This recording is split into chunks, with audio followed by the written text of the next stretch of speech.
Tugas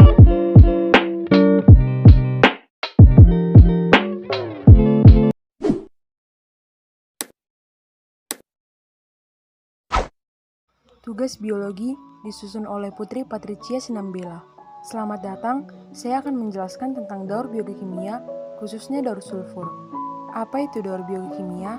Daur biokimia atau daur organik anorganik adalah siklus unsur atau senyawa kimia yang berasal dari komponen abiotik menuju ke komponen biotik dan kembali lagi ke komponen abiotik. Seperti yang telah kita ketahui, daur biokimia terbagi atas 5 bagian. Yang pertama, daur air atau siklus air. Yang kedua, daur karbon atau siklus karbon. Yang ketiga, daur belerang atau sulfur atau siklus belerang atau sulfur.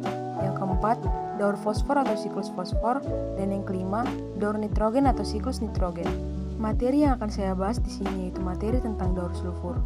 Definisi dari daur belerang atau sulfur yaitu perubahan sulfur dari hidrogen sulfida menjadi sulfur dioksida, lalu menjadi sulfat dan kembali menjadi hidrogen sulfida lagi. Sulfur di alam ditemukan dalam berbagai bentuk. Dalam tanah, sulfur ditemukan dalam bentuk mineral, di udara dalam bentuk gas sulfur dioksida, dan di dalam tubuh organisme sebagai penyusun protein. Dari mana asal mula daur sulfur? Asal mula daur sulfur terjadi karena adanya proses pembakaran bahan bakar fosil batu bara atau terjadi akibat adanya aktivitas gunung berapi dan asap kendaraan bermotor. Saya akan menjelaskan sedikit materi tentang siklus daur belerang atau daur sulfur. Siklus belerang atau daur belerang adalah rangkaian perpindahan zat kimia yang mengandung sulfur atau unsur belerang di permukaan bumi. Berikut ini adalah siklus proses terjadinya daur belerang atau sulfur. Tahap pertama yaitu diawali dengan adanya aktivitas gunung berapi atau karena adanya industri batu bara yang menggunakan bahan bakar dari batu bara berupa gas SO2. Kemudian, zat sulfur atau belerang naik ke udara yang membentuk awan sehingga terjadilah hidrolisis air berupa H2SO4 dan akhirnya mengakibatkan terjadinya kondensasi yang menurunkan hujan yang biasa dikenal dengan hujan awan. Setelah hujan awan turun, maka hasil dari hujan tersebut akan digiring dibawa ke daratan kembali untuk diubah menjadi sulfat yang sangat dibutuhkan bagi tumbuhan. Sulfur yang berupa bentuk anorganik atau SO4 ini nantinya akan berpindah dari bumi atau alam menuju ke dalam tubuh tumbuhan melalui penyerapan sulfat menggunakan akar. Sulfur umumnya direduksi oleh bakteri menjadi senyawa sulfida.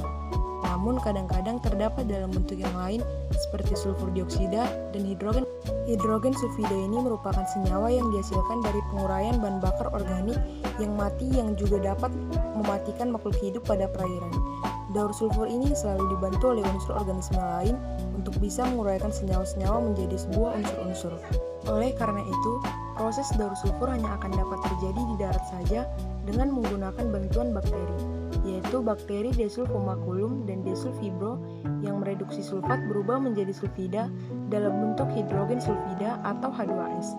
Kemudian, bakteri fotoautotrof aerob seperti Chromatium menggunakan senyawa H2S tersebut dan melepaskan sulfur serta oksigen. Sulfur dioksida bisa berubah menjadi sulfat oleh bakteri chemolitotrof.